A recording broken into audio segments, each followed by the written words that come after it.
Welcome to Draw Process. I'm Ike. I'm drawing page 65 of episode 2 of my comic First Sun and Sword. And as always in this series, the page for that week has this talk I give about walking you through how I drew the page and walking through what I'm experiencing and processing in my art journey. This first panel here, I'm trying to find, and remember, these are my roughs. I do no thumbnails. So I'm trying to find a panel to convey this lizard man shoving sword off of him, which is knocking the blade loose that had gone through underneath the collarbone, and rearing back, maybe in pain, maybe to try to knock Farah off of him. That's the woman that's on his back. So arms forward on this large lizard man, shoving sword away, rearing back towards Farah, who's hanging on behind him with her daggers into his traps. So I chose this kind of medium shot to show everything that's important here. I didn't do a full establishing shot or anything. I wanted you to get a nice, clear look at all these little pieces of action here. The next panel is the result of shoving sword. That is the thing that you could say has the most weight to it. If you think of what's the viewer, the reader, what are they drawn to? They need to know what the result of that action is going to be. When you see someone falling, they're going to want to see the result.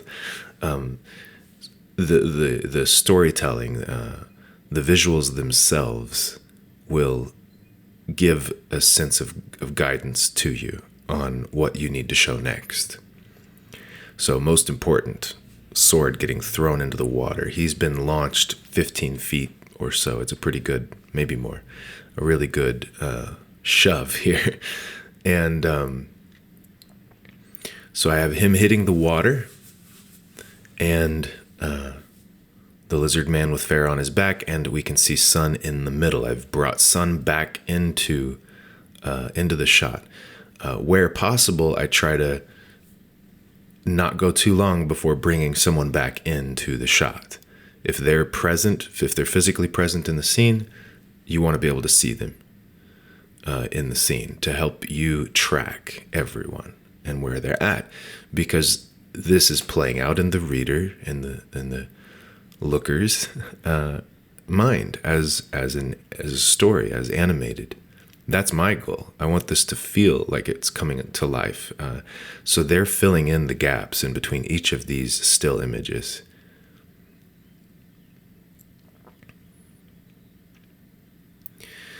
And now he tosses Farah off of his back into the water. He's not really trying to do damage to Sword or Farah. He's very tired. He's injured. He's just trying to get them out of his way so he can get to Sun. That's his whole mission, and that's all been clear in the story. So we've got these panels on the right. Now at this point, it's just Sun and Karak. I've put the weight of them in the panel. The sort of center of this panel is way to the left. And the panel is wider on the left. I'm adding a lot of attraction to that point, so that when your eye goes to this panel on the left, you'll go up to the top panel first. It'll be easy to go up to the top panel because the weight is really hinged there.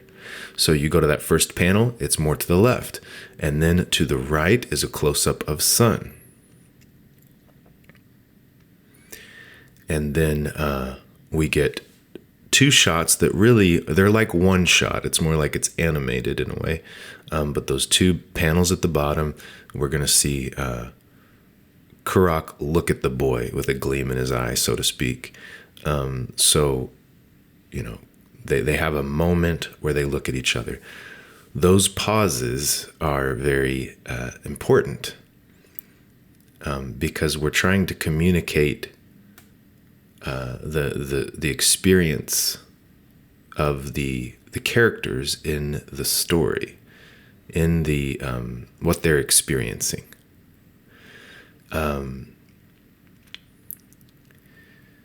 It's interesting that what they are experiencing is not exactly what, it's not what the viewer is experiencing necessarily.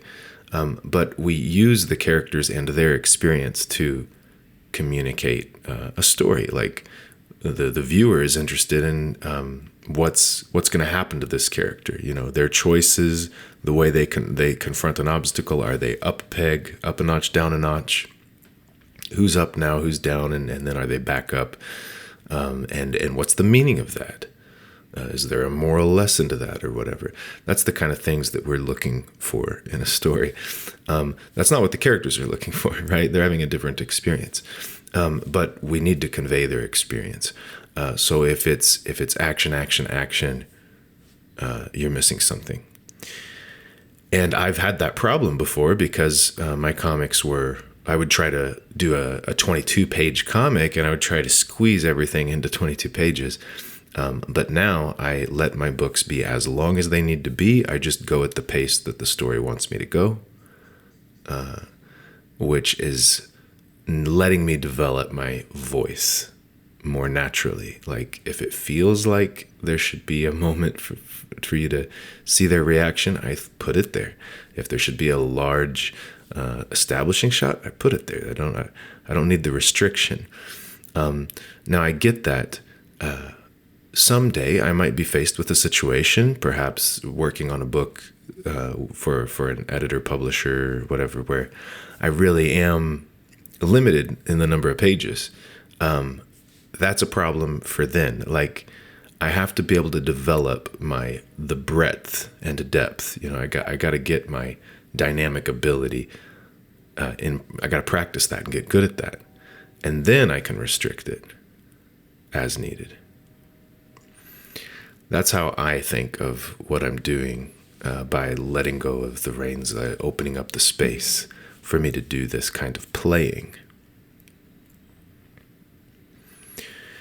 Okay, so you'll see the lines in the sky on the first panel. They give us motion lines from how the lizard man has pulled backwards. That's intentional. These are just lines conveying clouds in the sky, but they're positioned in a way that creates more energy. Here in the second panel, with the vanishing point to the left there,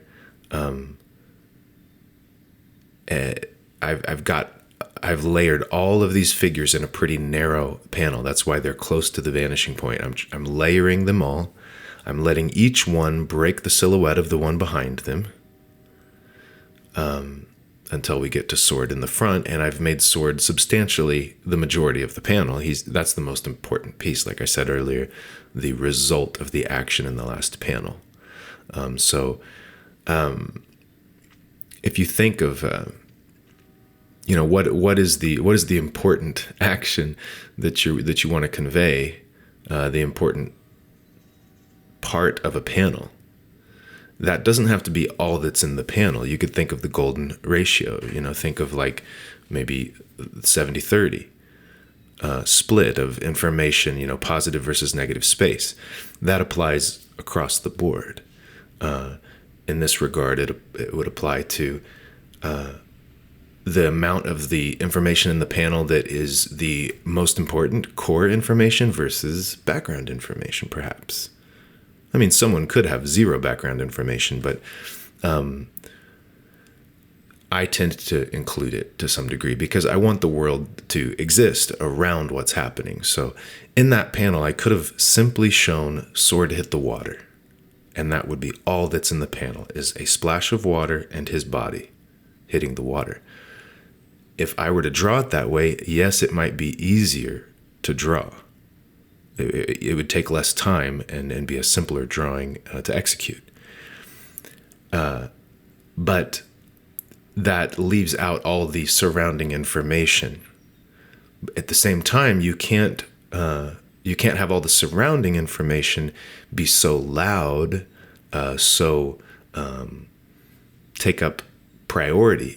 Be balanced with the most important part of that in a way where there's no sense of priority, there's no sense of voice of you giving weight to something, respecting the weight that something has based on what's there from the last panel. So you have to know how much information to add in the background, but it relates to more than that. It's where's its size, its scale in dynamic from background to main information, its position, something that's more central, might have more weight. It has to do with the composition and which has to do with the vanishing point. Is there a sense that something is weighted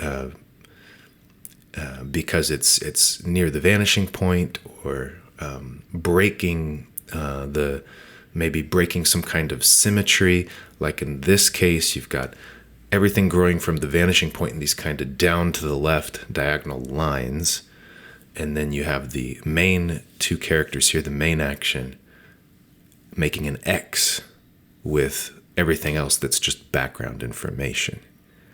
They form a line in the opposite direction from everything else. This gives them like a real weight, a real prominence. They stand out. So there is so much that goes into how that is done. But again, at the basic level, what I'm saying is I try not to just have a panel that only shows the most basic, the core information only. Like when sword hit the water. If I had only shown that, then it wouldn't have worked as well. Because that panel where he hits the water is also the panel in which is the setup for this panel here, where Kurok throws Farah down. That panel serves as the setup for this one. If all I showed was swords hitting the water, I might need to draw another panel before I draw this one here to set this one up. Or it might feel a little disjointed. It might be harder for the reader to animate that, to feel and it going from that one thing to the next. So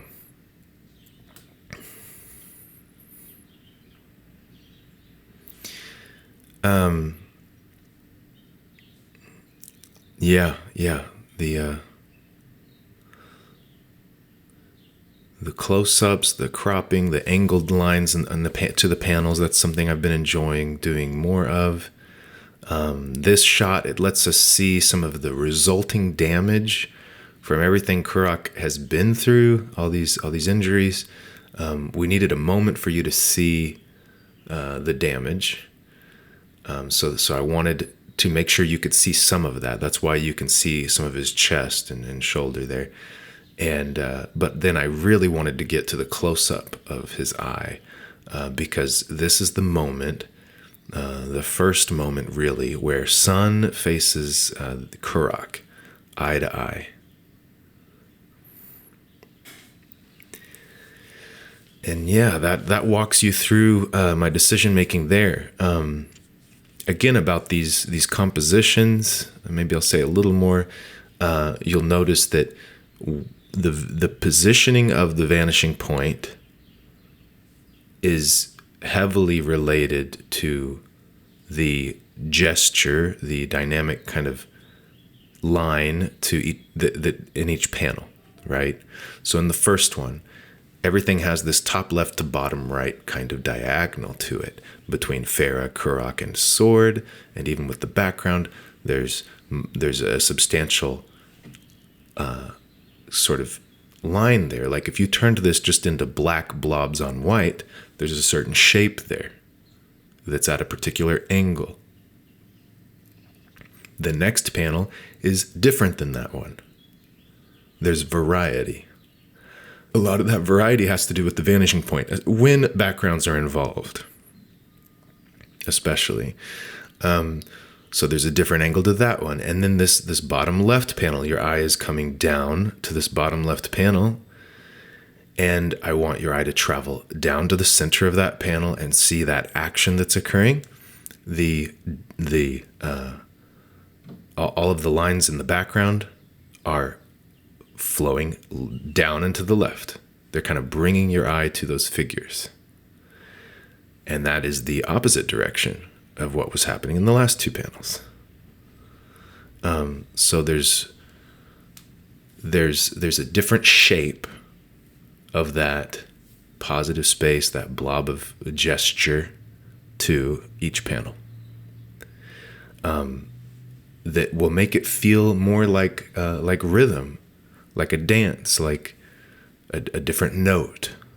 If it all feels like the same note on the same beat, that's not a song. So you could think of it that way if you're musically inclined. This is creating rhythm and tempo and all that.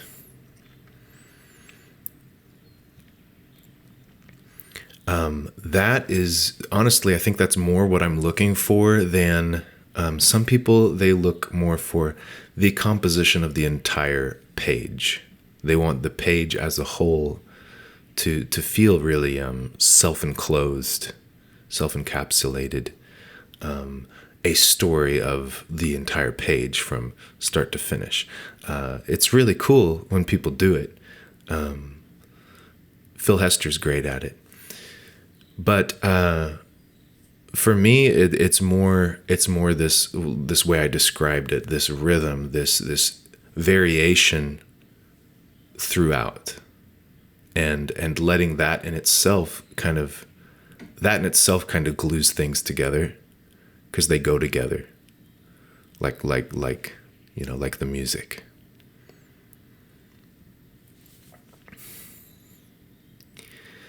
With my pencils being pretty loose, once again, you'll see I'm working out, I'm finding the landmarks on the body, I'm outlining the most important muscle groups and whatnot, and then I go back and add hatching, shading, to add weight, to add form, to make some things pop off of others. I'm going to add probably more black in the foreground, elements to make them have more weight.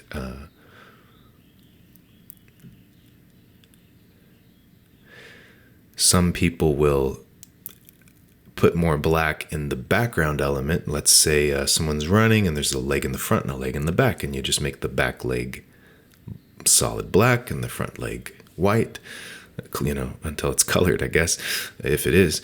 But that can create, yes, that can make the darker thing can seem like it's further back and the other thing's on top of it.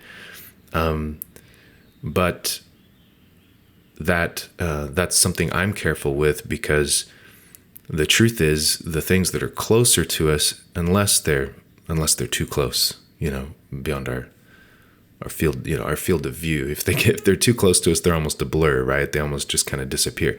But things that are closer to us have more contrast. They have more bright and dark. And the further something is, it's going to have not as dark and not as bright. And it's going to be a little more blue thanks to the atmosphere. You're looking through all those atoms, usually blue.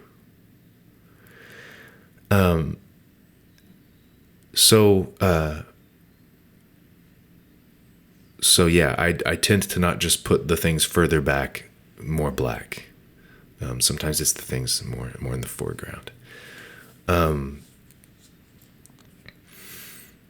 And yes, I try to consider lighting, but I'm taking great liberties with it, with these inks. I'm looking for form, adding weight to things, separating foreground and background elements, but keeping some sense of lighting. I'm not sticking to it so firmly. It would be a lot of work, and sometimes it runs counter to clarity. By adding form, three-dimensionality, and clarity, That to me is a better goal than solidly realistic lighting. If I were to do these panels with the just the realistic lighting, you would see a real limiting edge, like the edge where the light stops and stops hitting it because it's now not in the direct light. You would see a hard edge there across all of these figures, and a hard drop shadow from any cast shadow from any part of their body that would hide that limiting edge, and then maybe more darker shadow right after that limiting edge, and then the rest would be less so due to secondary lighting. And yeah, I could take the time to carefully construct that. It is almost like an extra drawing. You do your entire drawing, and then you kind of would have to go back and do another drawing on top of it, which is just cutting things. This light travels in a straight line. So you're taking these forms that are like three-dimensional, and you are cutting through them with a straight plane of light, multiple ones. But you're cutting through them, and you find those edges, and it's basically like drawing in 2D in a 3D world. It's drawing a whole new drawing. And I've done it before, and sometimes I do it. Obviously, it can be important sometimes when someone is in shadow, lit from a certain side, and this is important, or it's really harsh. That's another thing. If this was all in like a dungeon, and there's just a real clear light source that's really, really hard, or if it's in outer space where there's no secondary light, then obviously I'm going to do a lot more of that limiting edge where the light meets the dark, and the rest might just, especially in space, the rest is just all black. There's nothing because there's no secondary light. And in a real dark environment with hard lighting or even soft lighting in a different manner, I might do that. But there's so much secondary lighting in the outdoors, in where they are in this scene, that this manner looks. It kind of works better. It kind of suits the feeling of the environment. You'll see I did put a cast shadow on Kurok's leg, his right leg. There, I drew a line and hatched that in on his upper thigh, because that's where his body is blocking the light. So I do use a bit of it.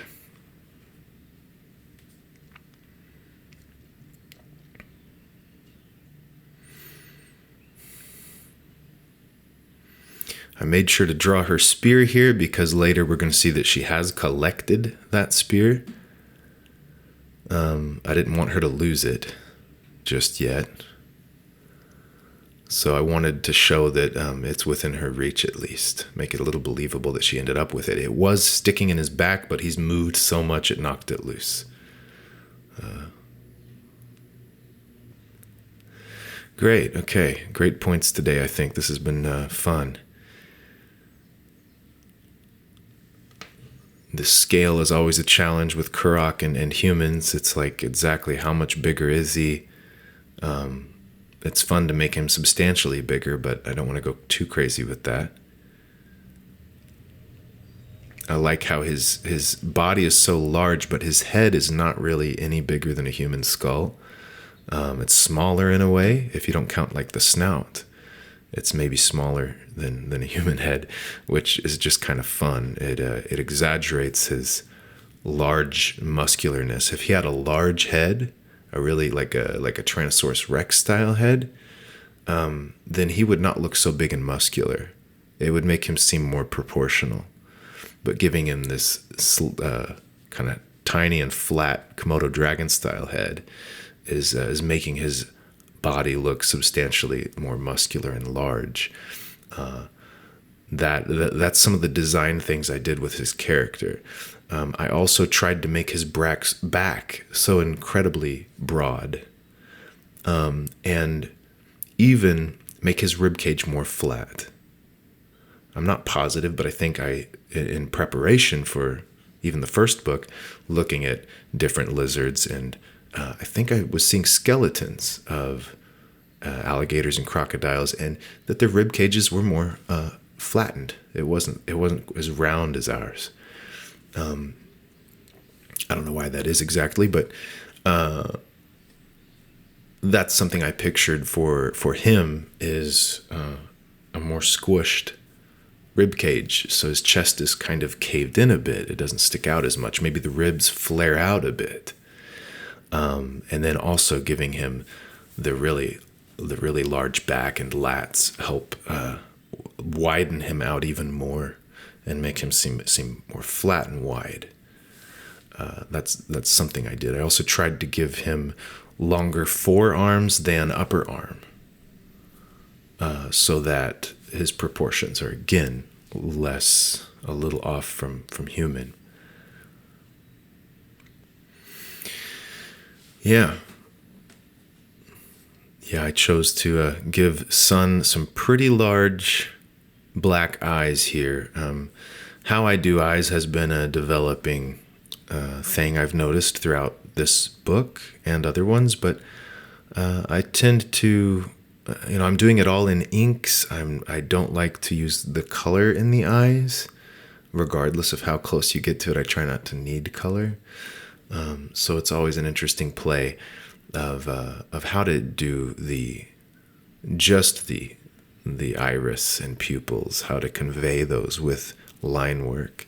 I tend to do a slightly wobbly and open circle for eyes, and I'll make them kind of small, where it could be that the iris is around that what I'm showing is the edge around a pupil and leaving out the iris almost. But whatever you choose, it needs to be expressive, right? So you have to think about what makes eyes expressive. It's the same with cartooning any feature, the mouth, whatever. What are the particular movements and features of a mouth and so on that are the most expressive? That you need to utilize in whatever way you're going to convey it. And with eyes, it's going to be it's going to be movement and constriction. Now, I'm not talking about the eyelids and stuff. There's muscles around the face that are going to change the look of the eye, and that's very important to communicate emotion and stuff. But just in how you convey irises and pupil, the important thing is going to be the size of the pupil and where the eye's looking, obviously, but the size of the pupil and maybe even the clarity of it. I mean, in some sense, you're conveying movement. Is the eye darting around? Is it frozen in place? Does it seem to lack focus? And how do you convey that just with a line? You might, if it lacks focus, you might make it seem glossed over. You might open up the line. You might move, try to convey movement, fear maybe of kind of, or rigidity that maybe is wobbling, a bit. Out of fear, you might convey that with a wobbly line.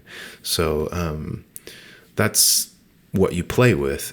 Now, it's not that I sit down again, my approach, it's not that you sit down and you try to figure out, well, how is a face constructed and eyes, and how do you, in some sense, you are feeling it. You get a sense of what the character is doing and feeling, what they need to be doing, and how you need to convey that. You try to feel it in your body. You try to convey it. You convey meaning and feeling in your drawings. And as you do that, you're going to develop a system that works for you. That's it for this week. Be the practice of your art and encourage others to do the same. See you next week.